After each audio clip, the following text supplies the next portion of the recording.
I'm grateful to introduce you all to Tara Baker, one of the co-founders of Dancing with Her, a global magazine, directory and blog celebrating LGBTQ plus women in love. When we got engaged, we couldn't find wedding inspiration that inspired us and our love story. We didn't see ourselves represented anywhere. And so we decided that we wanted to create a platform where we were able to share stories that were similar to ours and inspire other women. We wanted to have a beautiful modern wedding. We didn't want rainbow flags at our wedding, and we didn't really want to celebrate our pride in that way. For our wedding day, we wanted it to be a day that was about love. Yeah, there's been times where we wanted to put it in the bin, but then we'll get a beautiful message from one of our followers. It's such a beautiful thing to have been able to be a part of that person's life in some way or another. Sharing their stories through their own voices as well is really important to us. I think people sometimes forget the LGBTQ plus community, or any community really, is so expansive and so diverse. We still see so much.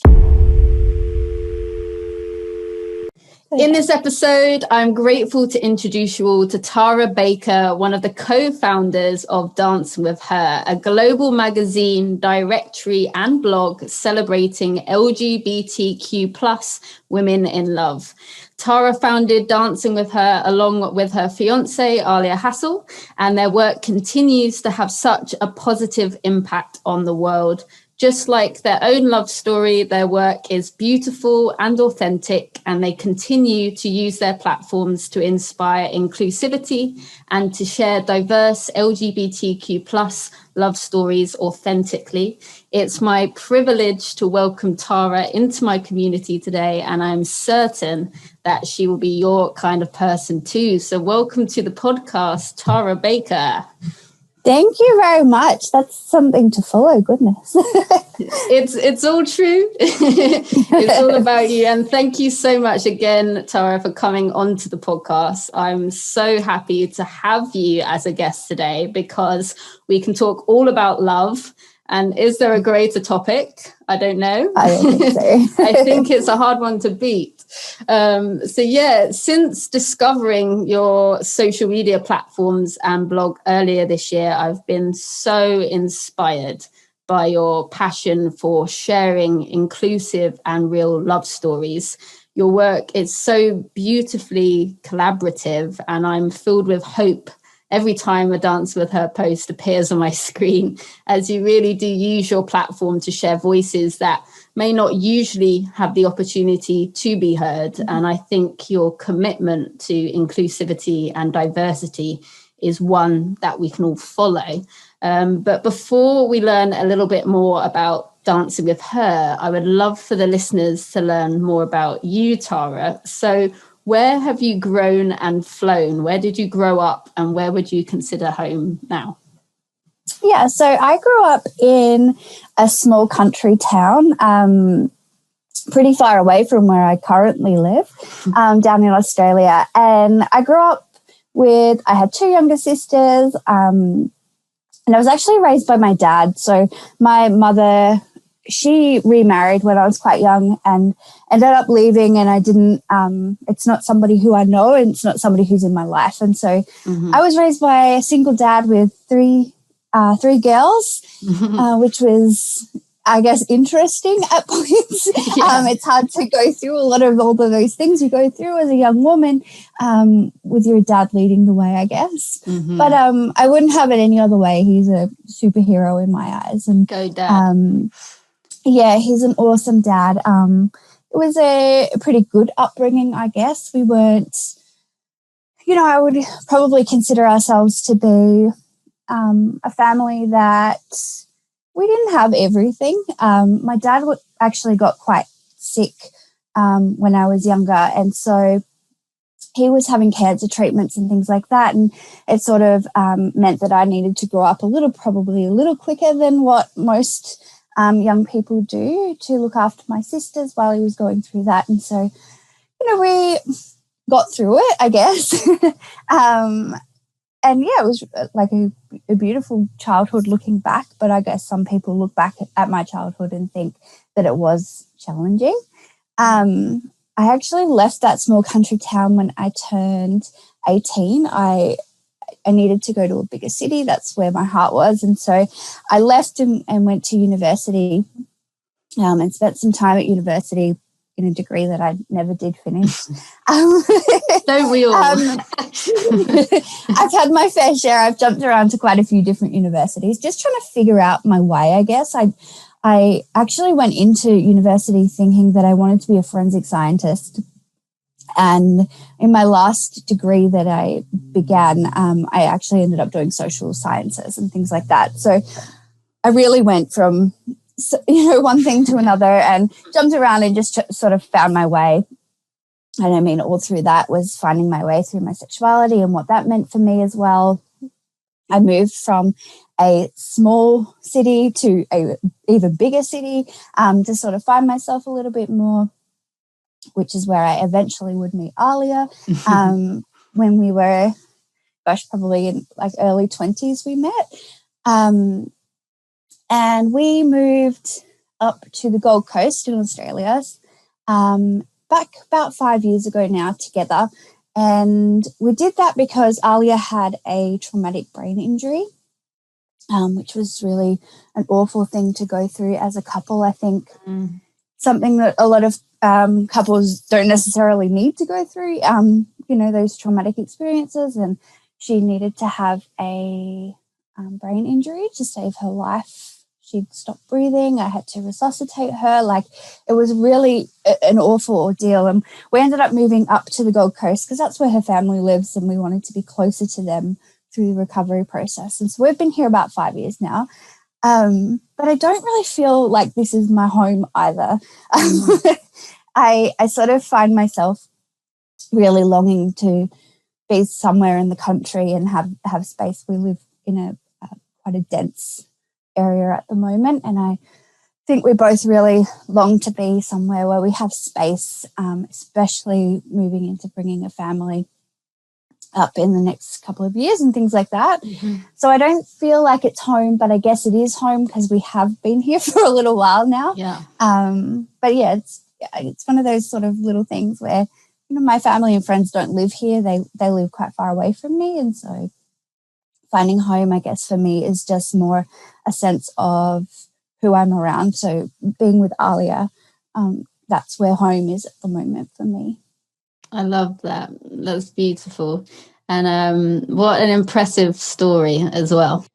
But I guess big heart, big city, huh? So where in your journey from small country town to slightly bigger city did you start to develop your passion for weddings and sharing love stories? Did you always see weddings as being part of your future? Not at all. I actually always said that I would never get married. So I saw my parents go through an awful divorce. I saw my mother, she remarried and remarried a person who just, in my eyes, wasn't a good person. And so I always said that I would never get married. It wasn't something that was for me. It was always a conversation that was open with partners before Arlia, that marriage just wasn't something for me. I wasn't interested at all. I guess in a sense, I've probably always been a very inquisitive person, I guess. I've always loved listening to people's stories. I'm usually quite a shy person, and I don't love to be the center of attention. I don't love to really usually speak even in a setting. Like, I love to listen and I love to ask questions about other people's lives, and I'm very interested in that, and I always have been. So I think I have a passion for that. It turned into love stories and weddings when Arlia and I got engaged, and we sort of went out to seek wedding inspiration for ourselves. Long story short, we decided that we wanted to get married, even though it was something that I never wanted. But after her traumatic injury, we decided that getting married was something that was important to us for quite a few different reasons. And so, yeah, when we got engaged, we couldn't find wedding inspiration that inspired us and our love story. We didn't see ourselves represented anywhere. And so we decided that we wanted to create a platform where we were able to share stories that were similar to ours and inspire other women. We thought that, if we were feeling that way and feeling underrepresented within the wedding industry, there had to be other people in the world that felt the same way that we did. turns out there was quite a few other people in the world that felt the same way that we did. So I think the passion really developed over time. We didn't intentionally set out to create a wedding specific resource. And I think we still stay true to that, in that we share everything from, the people meeting 3 months ago and what that love story and that, whirlwind of love and that first, couple of months looks like for people.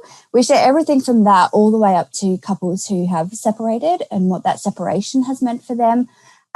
It's just a real big community of people within the LGBTQ plus community who, all things love and relationships and families and things like that is really important to us.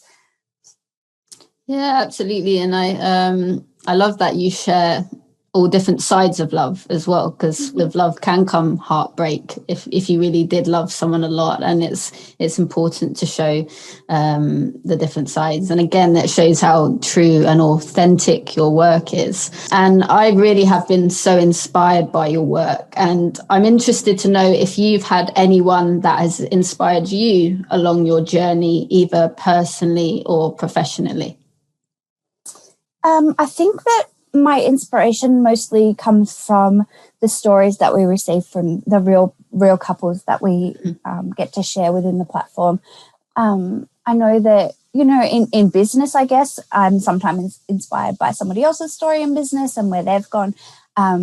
We started Dancing with Her quite literally as an Instagram account. Like I mentioned, Arlia had an injury, and so we had no money to put towards anything, and we didn't really have any idea of what it would look like.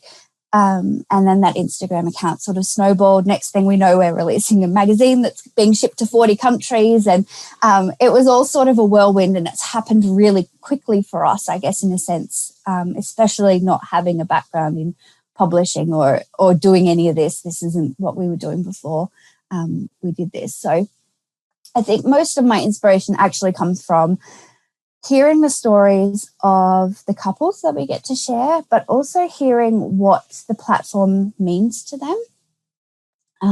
That also comes from sometimes we get to hear what the platform means to the parents of children who are in the LGBTQ plus community. They share with us what finding Dancing with Her has meant for them and their relationship with their children, which is always so inspiring and makes us want to cry every time. It's such a beautiful thing to have been able to be a part of that person's life in some way or another. And so I think that's the thing that continues to inspire me, because, business is challenging. There have absolutely been days when we're like, just put it in the bin. We can't do this anymore. It's really, really hard. It's a lot of work for the two of us who, we met at work working together, but we work very different to one another. And so it's been a real strain on our relationship at times. Mm-hmm. And so we've needed to work through that as well. And so, there's been times where we wanted to put it in the bin, but then we'll get a beautiful message from, one of our followers or somebody who, lives in China or in the Middle East somewhere where they aren't able to be out, but they find our platform and they just connect with it in a way that gives them so much hope, and that inspires us to, okay, get it out of the bin. Let's keep doing it and make this happen, because it's really important to the people who are a part of our community, I think. Yeah, that's so special. So please keep it out of the bin. We will. It is challenging sometimes, though. Yeah, maybe just put it in the bin for a few minutes, take a break. But we've always got to get it out of the bin. But that's so special. And I can't imagine what that's like to read messages from people's parents, especially with everyone going through their own journeys, and you've been on a journey yourself. That must be so powerful to read those messages. And as we mentioned earlier, you and your fiancée Arlia are the founders of Dancing with Her. When and how was this created, and what do you hope it contributes to the world? So it's created, we started it back in 20, test me. It was 2015, I think we got 2016, we got engaged. And the very, very first thing we did was we went to a 3-story high magazine store in a big city. It had magazines from all across the world, and we were like, yes, let's, get wedding inspiration. At the time, Australia didn't have marriage equality, and so we didn't think that there would be a whole lot of inspiration for us. But with marriage equality over in the US and in parts of Europe and lots of other places, we thought we would find magazines that represented our relationship. And we didn't. We didn't find one story that we felt connected to in a way that could inspire our own wedding, and that we didn't see ourselves anywhere. We didn't see two women in love anywhere. And so we were actually really deflated. It was such a weird space to be in. We were so excited to be engaged, but also really disappointed that there wasn't a whole lot of inspiration for us. We couldn't just go down to the shop and grab a magazine that really inspired our wedding and we saw ourselves in. And then we went online and sort of did the same thing, and we kept finding that the inspiration that we were coming across was very stereotypical and probably celebrated sexuality over the love story. And that wasn't us either. We wanted to have a beautiful modern wedding. We didn't want rainbow flags at our wedding, and we didn't really want to celebrate our pride in that way.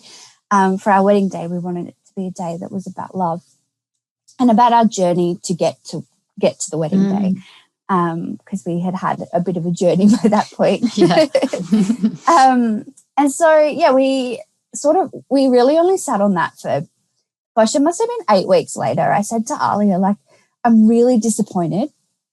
And I felt really down about it. And I said to Arlia, we were sitting having a picnic one afternoon, and I said, look, I feel this way, and I feel like if I feel like this way, there has to be other women who feel the same way that I do. Mm-hmm. And she said she felt the same way as well. And so I said, let's do something about it. Why not it be us? At the time I was working in aged care as an aged care nurse, and Arlia was out of work with her disability. And we were like, why can't we do this? And so we started an Instagram account. That's how it sort of got the ball rolling for us. I think within the first week, we'd grown a couple of hundred followers in the first week.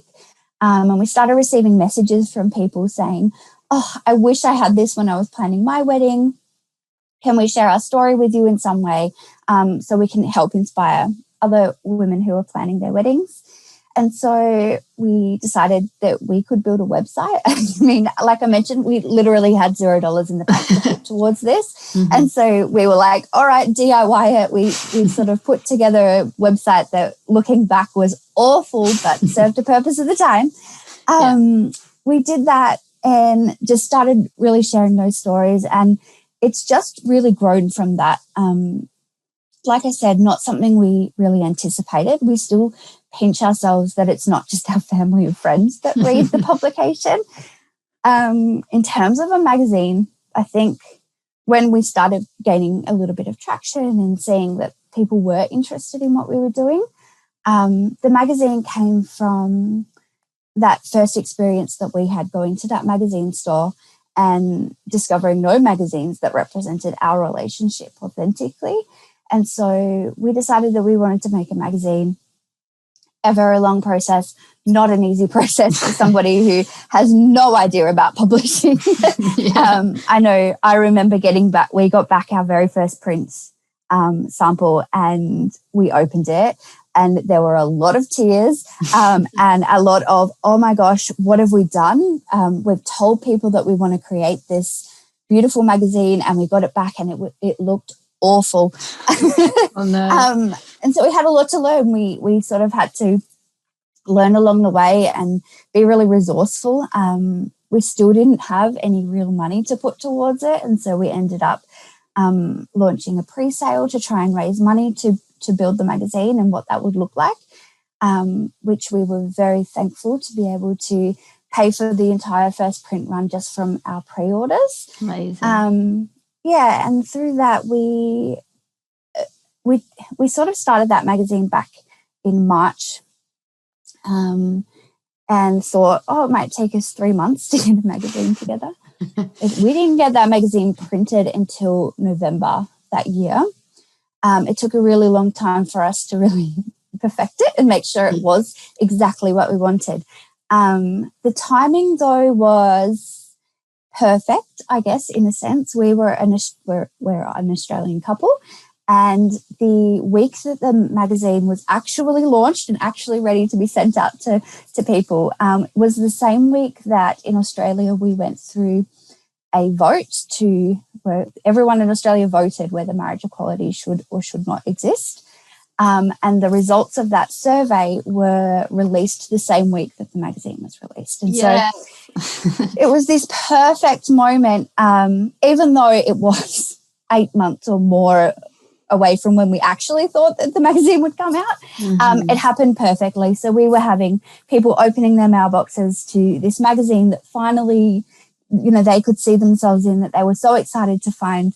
They were opening that at the same time that we were going through all the motions of what that debate looked like, and receiving the results of that debate as well. And so I guess with that really helped launch us in a sense, that timing.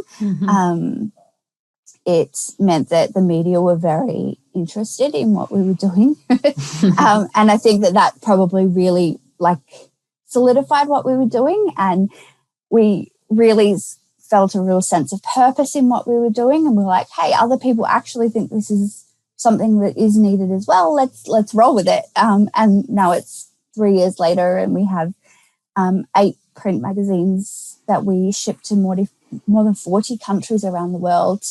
A digital magazine that also reaches, so many people around the world, which is incredible to us, and honestly still pinch ourselves that this is something that we're able to do and to achieve and to share. And it is, it's something that we are really proud of.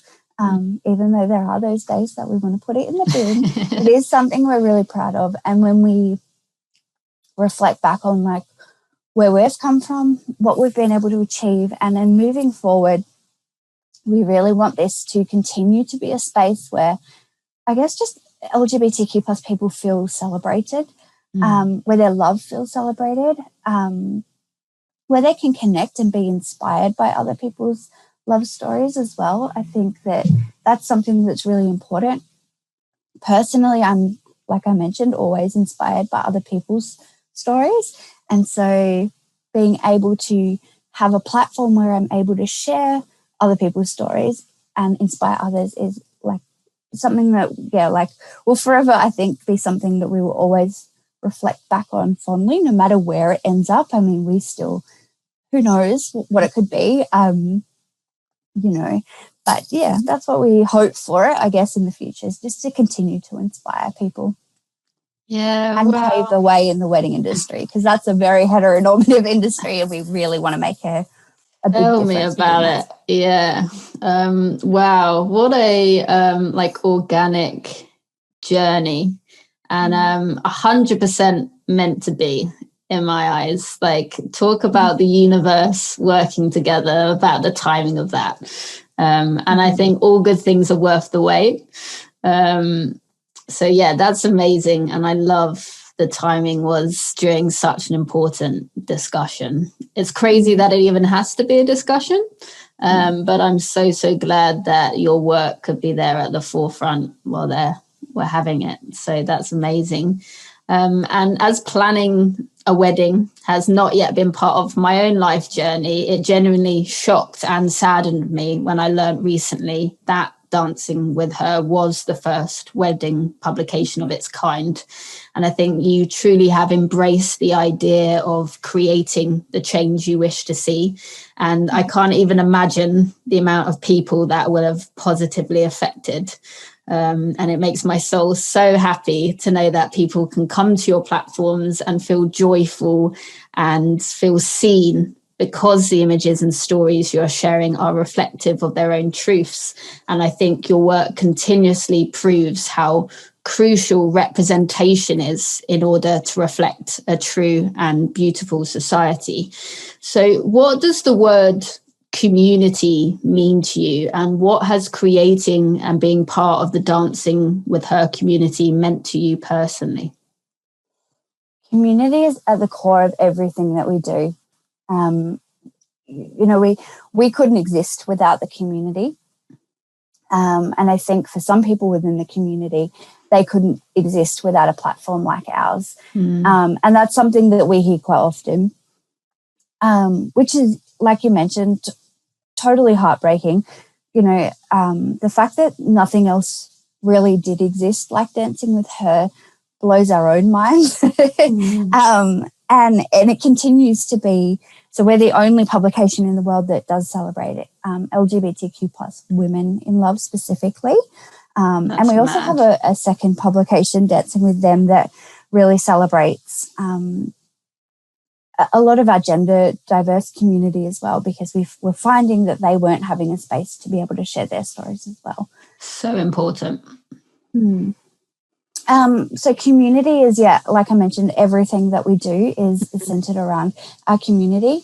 Every decision that we make in business or moving forward is around that community, and really sharing the stories of people within the community authentically. Sharing their stories through their own voices as well is really important to us. Whatever that looks like we said, sometimes we're sharing stories about separation, or we're sharing heartbreaking stories about people who have gone through mental illness struggles or have disabilities and things like that. We get to share their stories in a way that empowers them, I think, to really, take in that this is their story. There's nothing to be ashamed of in any way, shape or form, even though society around them is sometimes telling them that there is, particularly in the wedding industry, which, like I mentioned, is really heteronormative still around the world.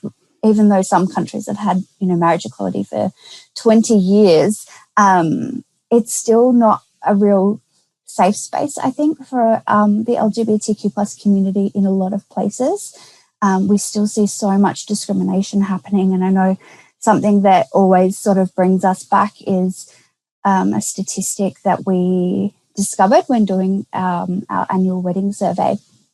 And it was that more than 80% of LGBTQ plus people expect that discrimination will be a part of their wedding planning process. And that is mind-blowing. That's a lot of people. That's so sad. 4 in 5 people expect that will be a part of their process. And that's 4 in 5 people, far too many. Even the statistics on experiencing discrimination are awful. They're up in about 60% of people within the community are experiencing that. And that's not okay at all, especially within an industry that's built on love. And so, we really work hard to kind of create a wedding industry where everybody is safe, our community is safe. And that's what we want to be able to try and achieve moving forward, I think, as well. But our community is everything to us. We adore our community. We love that our community also feels like they're a part of our community. So I think that's really important. It's, really easy, I think, for some people to build a community online of, Instagram followers or something like that. But our community is really engaged in what we do. We had a couple earlier this year who met through our Instagram account and are planning their wedding from 2 different sides of the world, 2 very, very different people. One was in China. She's actually from South Africa, but was living in China when the coronavirus stuff started happening. And she met a American woman through our account and through our community. They did get a chance to meet before everything happened. And they're currently planning their wedding and plan to get married next year, which is, I think, a real reflection of the sort of community that we've built. They're very, supportive of each other as well. It's really lovely to see us when we share a story that, might have some things that are a little challenging within it. It's really, really beautiful to see our community come together and really support and encourage that couple or that person through their own stories as well. Yeah. Oh, I love love. Love is the best. And do you think there are any misconceptions when it comes to like the wedding industry and planning and what people think this involves? Especially for the LGBTQ plus community, yes.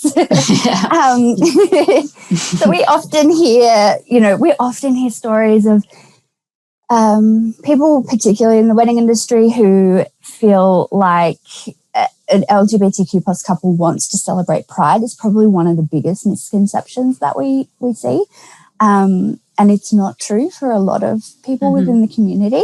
Some couples absolutely will go out and have their rainbow flags and their paddock photos and all of this sort of stuff. But for other couples, that's, if that's a part of your story and a part of your journey, then absolutely. But for other couples, it's not something that's a part of their story necessarily. It's just a part of who they are. And so that's probably something that we see all the time. Another misconception might be that, what a LGBTQ plus wedding looks like. And I think I can absolutely see how people came to those misconceptions when I have a look at other media out there and what's being shared. We often, back a couple of years ago, we would only really see couples that looked a certain way. And I mean, even now, within mainstream wedding media, I guess, we still see the same sort of couples. And what I mean by that is they're usually white people who are both wearing very pretty dresses. And we don't see much outside of that within mainstream wedding media. And I get it, they're beautiful. They're absolutely beautiful weddings, nearly always. But our community doesn't necessarily look like that. Our community is so much more diverse than that. And so I think one of the biggest misconceptions is just what those couples look like. I think people sometimes forget that the LGBTQ plus community, or any community really, is so expansive and so diverse within it. We just don't get to see a real true reflection of what that looks like a lot of the time. Yeah, I'm so glad you brought that up because I think that's so important. And I think media plays a massive part in that. And I think anyone who is underrepresented, often those, if they do have any form of platform, there's a lot of pressure on them to represent everyone. And like you said, that is not reflective of a true and beautiful society. Not everyone looks the same. Any community is very diverse. And will look different and feel different. And also like things like if we see LGBTQ plus weddings on a TV show, etc., it might often be from a male gaze and not a female gaze. So I'm so glad you brought that up because I definitely agree. I think that is a big misconception on what that looks like. And at the end of the day, it's that couple's special day when they want to celebrate their own love and not necessarily have to have that be a bigger representation and, all out pride. They're proud of their own love and want their day to be their own. So yeah, it doesn't need to be a celebration of sexuality. It can be just a celebration of their love story, which when we very first started, that's what was important to us. Exactly that. So yeah, thank you for sharing that. And I absolutely love how collaborative each Dancing with Her post is. You see the couple, there's a photographer, then it's got to be edited. How does the typical collaboration process work from like story submission to online post? Yeah, so we're really lucky. So our team is just Arlia and I still. So there's just two of us doing all of everything that you see and everything that you don't see as well. Yeah, it is a lot. And so we're actually really lucky in that we receive anywhere between 50 and 100 submissions every week from different couples around the world who want to share their love story or wedding or engagement or whatever it is with us. And so our process is generally we accept some of those submissions. There's lots of different reasons why we accept some and not others. We could not possibly publish them all as much as we wished that we could. We would never sleep. And Need so, some clones. yeah, we would, yeah. We accept some different submissions. We sort of, when we're doing that, going through that process, we are reading their stories and thinking about the different communities and different intersections that we might be able to meet and help inspire other people who might be in similar situations.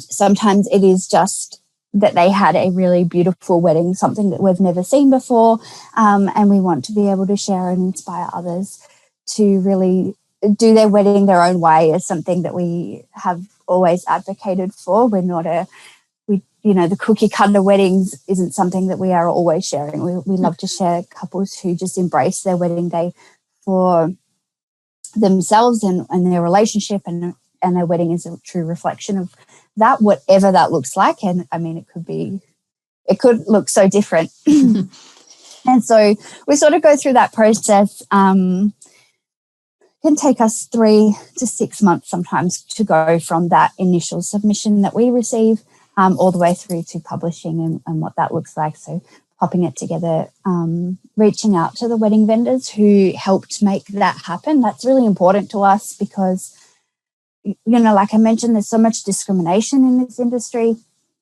And so reaching out to the wedding vendors who have helped create this LGBTQ plus wedding is really important so that we can help point other people in the right direction when they want to work with vendors who truly want to work with them as well.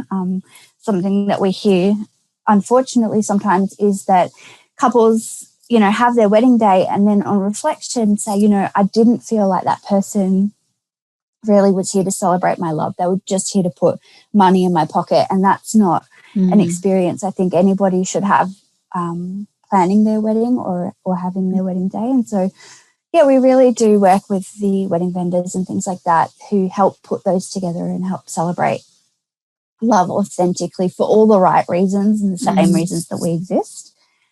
Is a reason why we really collaborate in that way. And that also comes through in our online directory, which is just a space where people can come and, find a wedding photographer or find a florist or a venue in their area that celebrates love. It sort of takes away this barrier of, I know when Arlia and I first began to start planning our own wedding, we got stuck in this little mind space of I think we still feel like it even after everything that we've done, but got stuck in this mind space of having to ask if it's okay for us as an LGBTQ plus couple, if it's okay if they wear that and they want to work with us, which is a really weird question to need to ask somebody when you're planning your wedding day, asking, is it all right that we're a same-sex couple?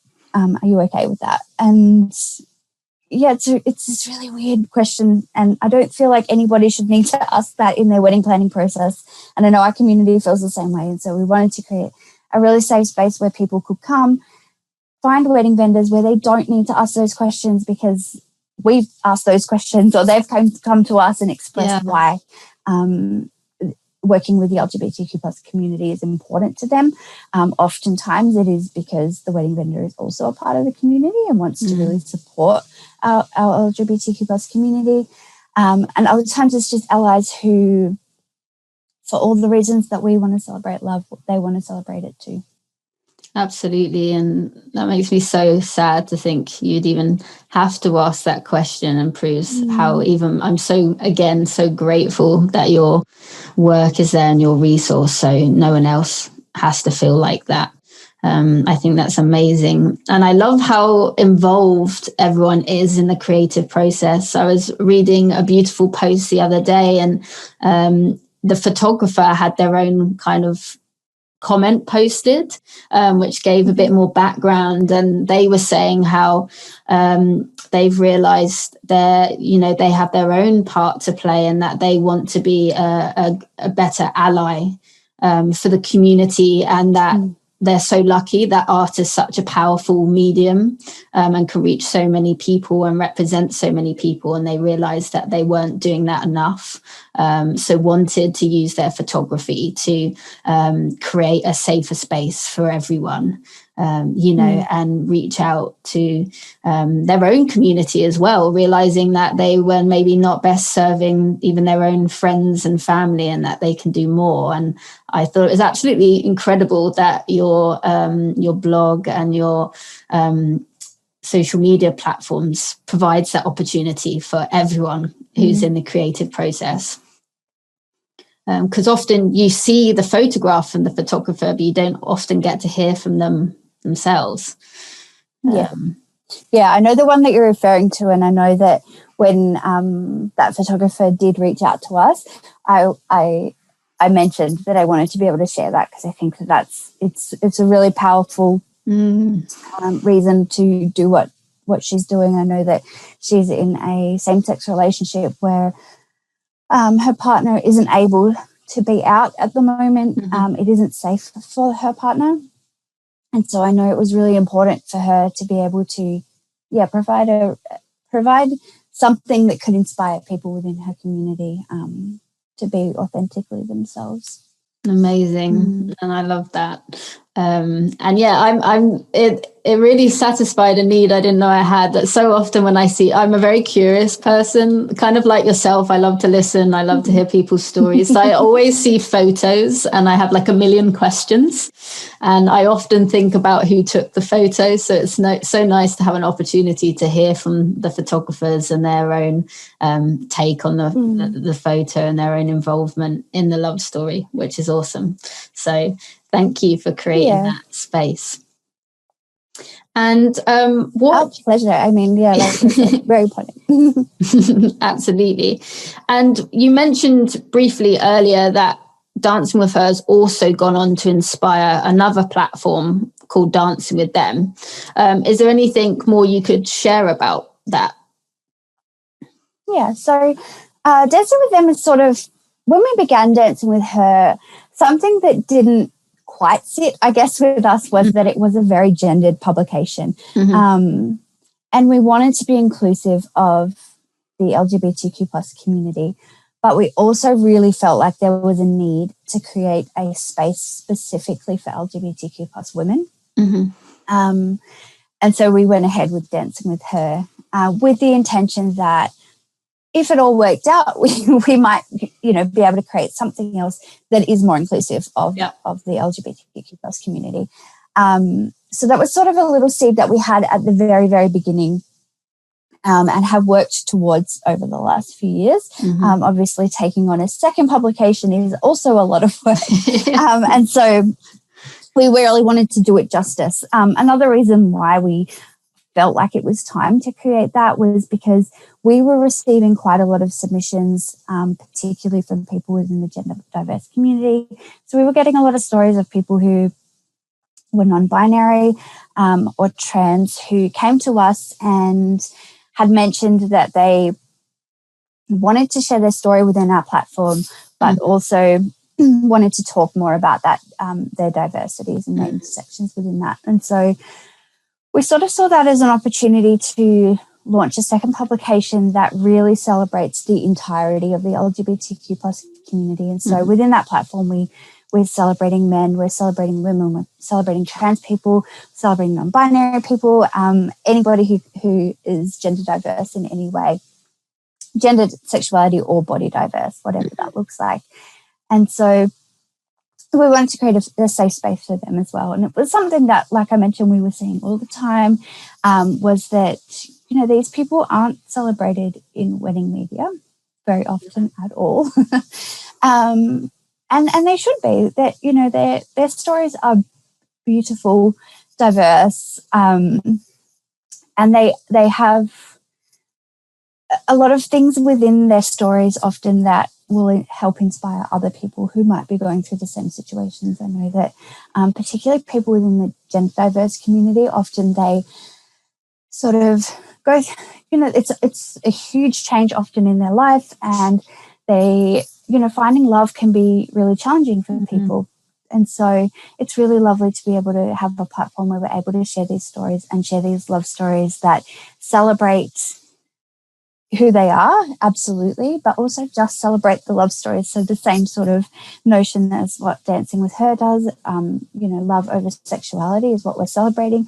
Dancing with Them does the same sort of thing. So we're really just celebrating the love story, the journey to that love story, which for some of our couples, they, openly share the story of, going through and understanding their gender diversity. In our magazine, we were able to share a story of a couple who, when they first met, were identified as a queer lesbian couple. But over time that changed, and their gender identities both changed through their relationship. And so we're able to share the stories of what that looked like for them, which is, I think, a really powerful story, and not one that's told often at all, but does affect a lot of people within the community. And so they have this space where they're able to relate to that. And I think that's really something that's really beautiful that we're able to bring to the community. Amazing. And yeah, every love story deserves to be honoured and deserves to be told. So I absolutely love that you've created space for that. That's awesome. And what do you think makes your community so special? What have the members of your community taught you? Most of the time they teach me that they teach me that we're probably all more resilient than we think that we are. And that love can overpower everything and overcome so many different things. I think they teach me that every day. Some of the stories that we hear, we're like, goodness, like that's, I can't even imagine what that would be like, but their love has kept them strong through all of that. And I think that that's really powerful and something that continues to inspire us as well. Yeah, that's so important. Yeah, I'm in awe of you. I really am. And I absolutely love it. And I just, even reading the posts, I'm learning so much, and it just puts a massive smile on my face. So it's such a life-changing and life-saving resource, I think, for a lot of people as well.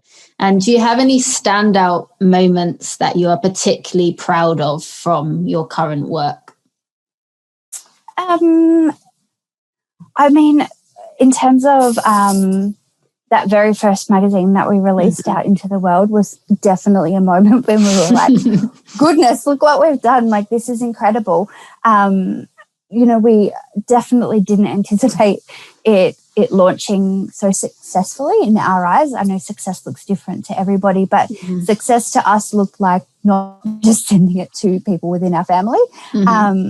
We never anticipated that we would reach so many different corners of the world. And that was really something that we were really, really proud of.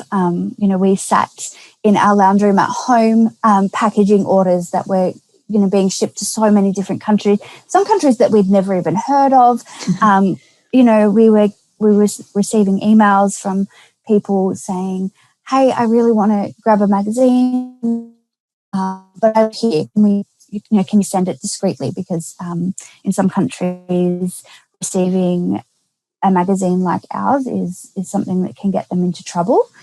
And so being able to reach those sort of communities was just something that we were really proud of, and that we were instilling hope into somebody who was really living in a space where I can't even imagine how challenging that would be, to be, to know that within yourself, but not to be able to share that with anybody around them.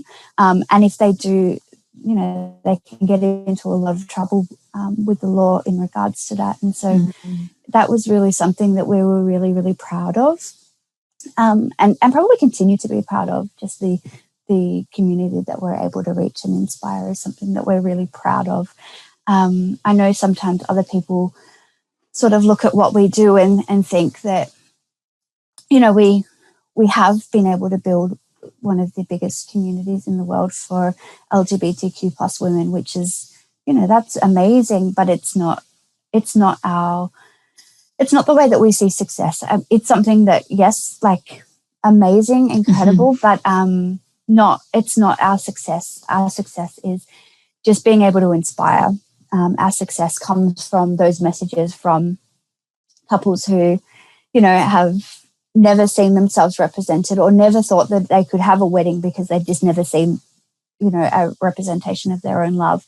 And then they found us and then they're like, oh, this is what I want. Or even before that, we get people reaching out to us saying, I didn't think that love was even possible for me because of my sexuality and who I am and what I feel inside. But then I found your publication and I've seen myself, and I now believe that love could be something that's in my future.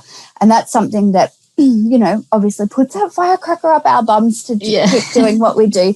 But that's to us, that's what success is. It's not about how much money we're making from a publication or how many people we're making. That's not, it's important, I guess, in terms of business. But it's not, that's not what's important to us. Like I said, we started with $0 in the bank. We literally had nothing to lose. We still have, nothing to lose. There's, other jobs in the world that we could be doing if we really needed to. But this is where our heart is. This is where our passion is.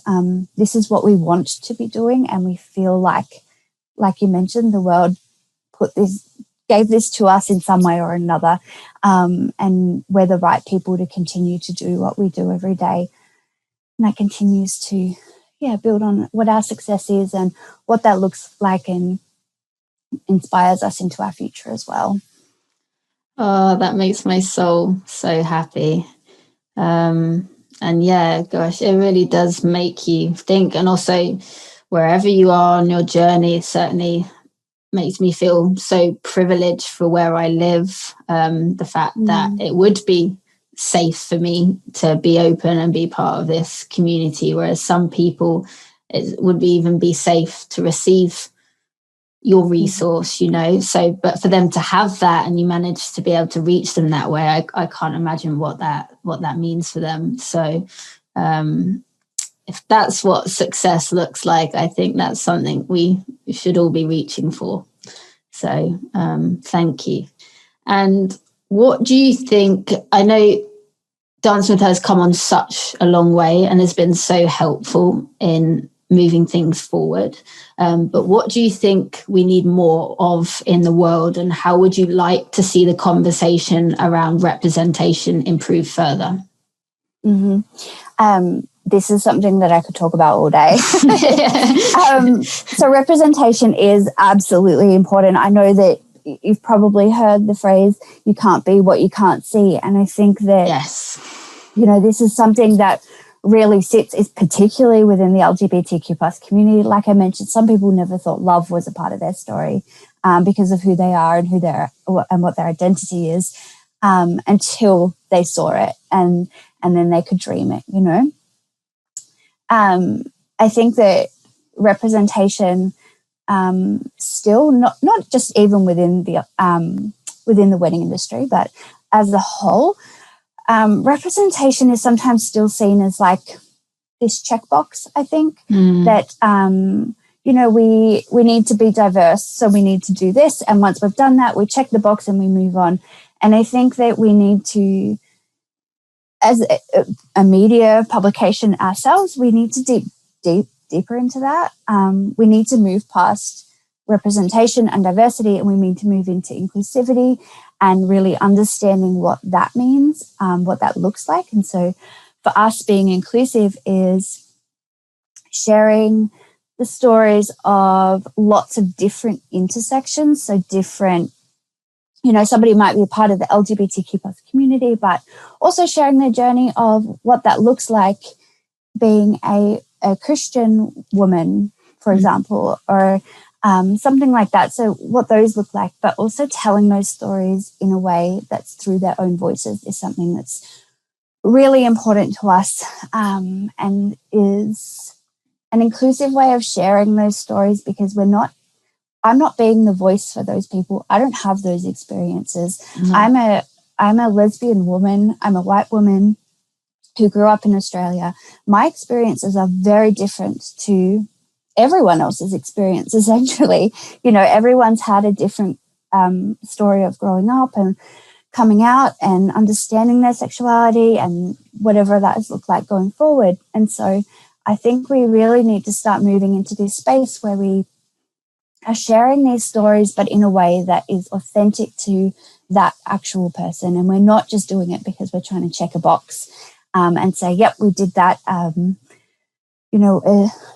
Recently with all of the Black Lives Matter stuff that's been happening, for example, you know, we started seeing a real big uptick in the wedding industry of people sharing Black people within their publications. And, you know, to us, we sort of look at that and we're like, oh, but you need to go so much deeper than that. You need to share their stories and share their stories authentically and not just do it because you're trying to check a box. It's something we need to continuously do, not just do for that period of time where it's topical.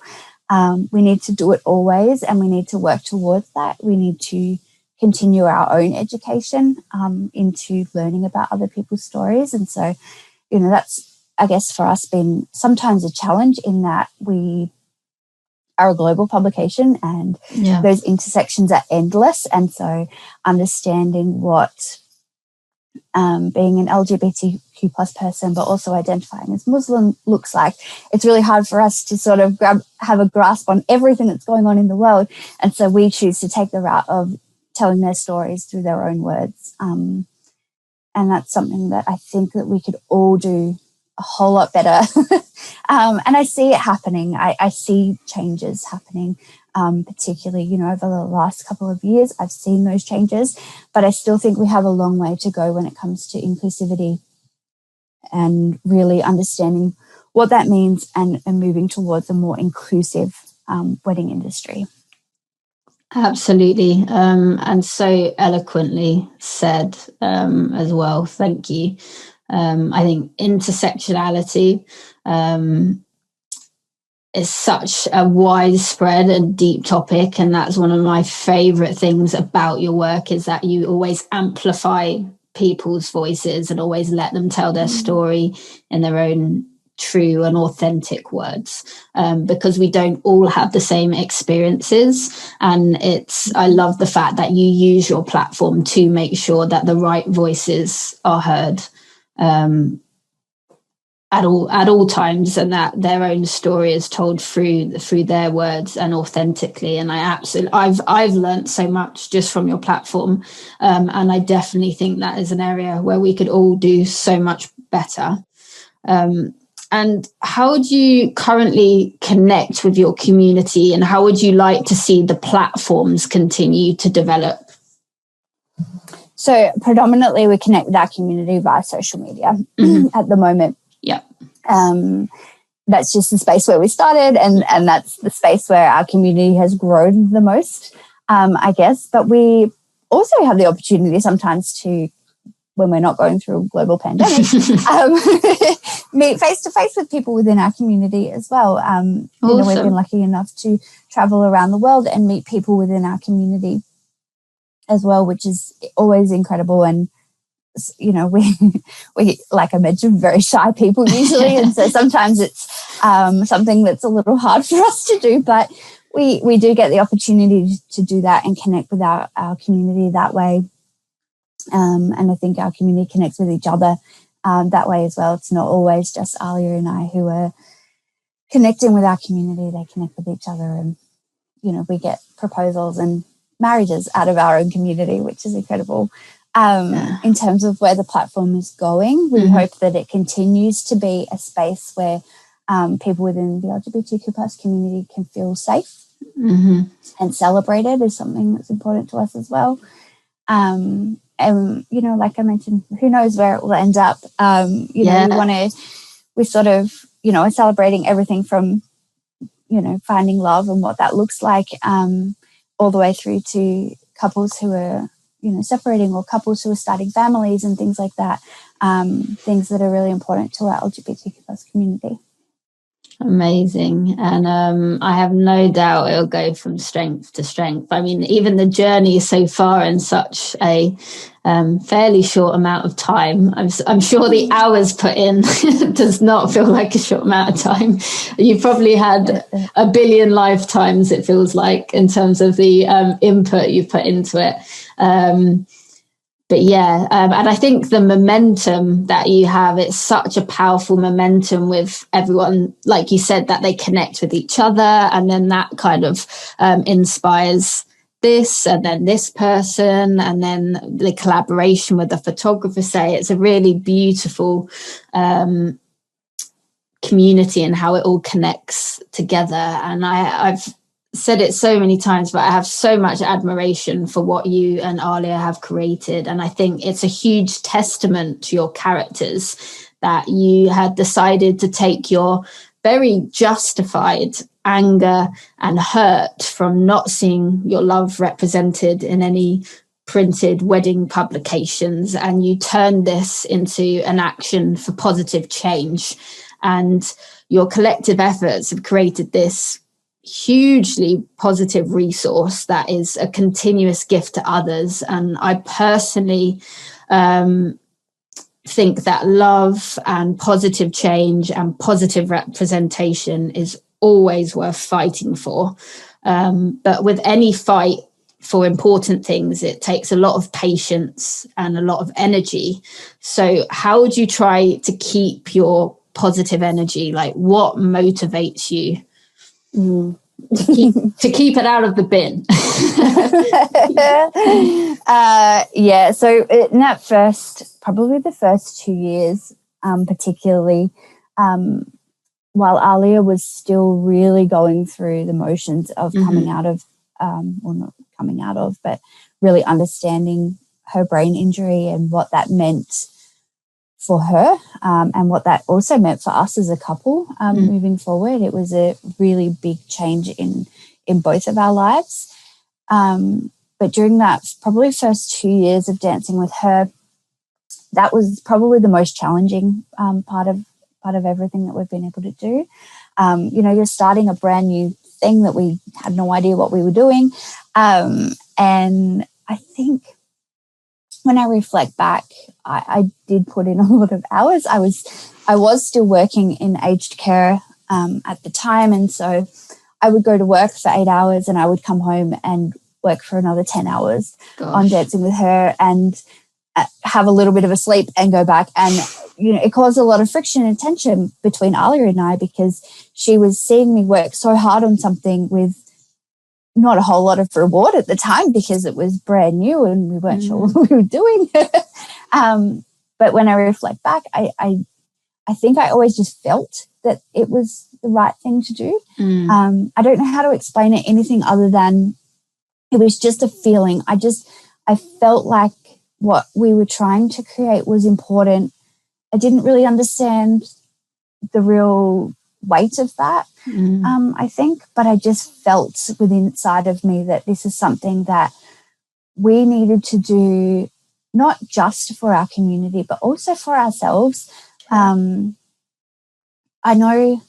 think I'd always dreamt that I would do something in life that created some sort of positive change. I never, ever thought that it would be in the wedding industry. I never even thought that it would be something within the LGBTQ plus community, which is, I came out in my teens, but my sexuality wasn't something that was, it was a part of who I was, but it wasn't everything I was. I did a lot of work in suicide prevention and things like that. And so I thought that I was moving towards a space where I'd be able to make a difference in that field, I guess. And so, it's not what we dreamed of or not what I ever thought would be possible, but I know that I felt something. I felt like, this was important and I needed to pursue it. No idea where it was going to go. Maybe it was just something we did for 12 months and then put it in the bin. But it was those messages that we started receiving. And when we started realizing that we weren't just making a positive impact in our own lives, in a sense of we were getting satisfaction from what we were doing, in that we were able to share these stories and then hear people be inspired by them, which was, that's a beautiful thing to be able to give to the world. But it also gave us, after everything that had happened, I guess a sense of purpose for Arlia particularly. It gave her an outlet where she's quite a creative person, and so it gave her an outlet to be creative, but at her own pace, I think. So she, after her brain injury, wasn't able to pursue the work that she did before the injury, and so it gave her a space where she was able to start doing that, which was really beautiful for us as a couple as well. And so I think through the last 4 years, along with those beautiful messages that we receive, and I know that very first one that we got from a parent is one that we both reflect back on quite often. We've received a handful since, but that very, very first one was just something that it just put so much fire in our bellies. So aside from all of that, I think too, it's helped us grow as a couple and helped us both feel this need, I guess, that we both didn't know that we had within ourselves, feel this need to create and inspire others, definitely, but also just to, do something that we know is making a difference. Sometimes it's really hard to quantify what that difference is. We know how many people we have within our community, but it's really sometimes really challenging to understand what that actually looks like. I remember we had, when we very first hit 10,000 people within our community on Instagram, we were mind blown, and we actually went somewhere that very weekend where they had mentioned that there was about 10,000 people. It was actually a pride rally around the marriage equality stuff in Australia, and there was 10,000 people there. And when we saw that quantified, we were like, holy moly, that's a lot of people that we're able to reach, and now we're reaching 250,000 plus people, and it's really, really hard to think about how many people that actually is, but also how many lives that means that we're impacting in some way or another. And it's really beautiful. We back earlier this year, we were on a plane. We were traveling to see my family, and we actually sat next to somebody who she asked what we do for a living, and we mentioned what we did. We just said that we had a wedding magazine, and she said, "I actually know who you are already," and started to tell us what our publication meant to her. And so having those interactions with people is something that continues to really want us to do what we do every day, like us to continue to do what we do every day. Just that relationship that Arlia and I have, it's as hard as it has been sometimes, and as much as we have both wanted to put it in the bin, I think it has strengthened our relationship in a way that, without this publication and what we've been able to create for ourselves and for our community, we might not have. And so that's really important to us as well. Absolutely. And what an incredible journey you've been on and continue to go on. And I think when we are striving to be our truest and most beautiful selves, we really are then starting to connect kind of with our inner self, really, and our own authenticity. We're not looking outside as much, we're looking on the inside. And I think that's when you really start to I think in life you have intellectual understanding and then you have experiential understanding. And I think when you really experience that authenticity within yourself, it's quite hard to explain and put into words. Like you said, there's just like literally a gut feeling of Yeah, I really believe I'm on the right path here. And this wasn't what I intended, but this is something I really, not at all. We're far from forensic science these days, by the sounds of it. Yeah. Very far away from anything that we thought that we would do. I won't Arlia's background's in jewellery, honest. so jewellery and weddings do go hand in hand for most people, but it's very, very different to what she had anticipated for her own life. It is very different to what I had anticipated for my life. But I'm really thankful that we are at this place where we are now and we're able to do what we do. Absolutely. True and beautiful. You can't go wrong. Can't go wrong. And every Dancing with Her post is such a delight for so many reasons. Love is just the best. And I think it can be a little ray of sunshine on anyone's computer screen. So how can people experience these posts of happiness? Where can they reach you? Yeah, so the best place is Instagram, which is just Dancing with Her or Dancing with Them if you're looking for more diverse LGBTQ plus content. That's the easiest place to reach us. It's just dancingwithher.com online as well. Super easy to find, and on Facebook if you're more of a Facebook person. But yeah, welcome. Like, we want to welcome everyone to our community. It isn't just for LGBTQ plus people either. No. It's for the allies within the community and for people who want to see diverse and inclusive representation of love and what that looks like in an authentic way. Absolutely. If you love, it is a place for you. Yeah. And do you have any upcoming events or projects that you would particularly like people to look out for? We are currently about to have a baby, and so that's our biggest life event. So we're at the moment sort of working towards that and what that looks like for us. It'll be a big change, I think, in our lives. In terms of big projects we're working on, we are both working on 2 new magazines at the moment, so one for each publication.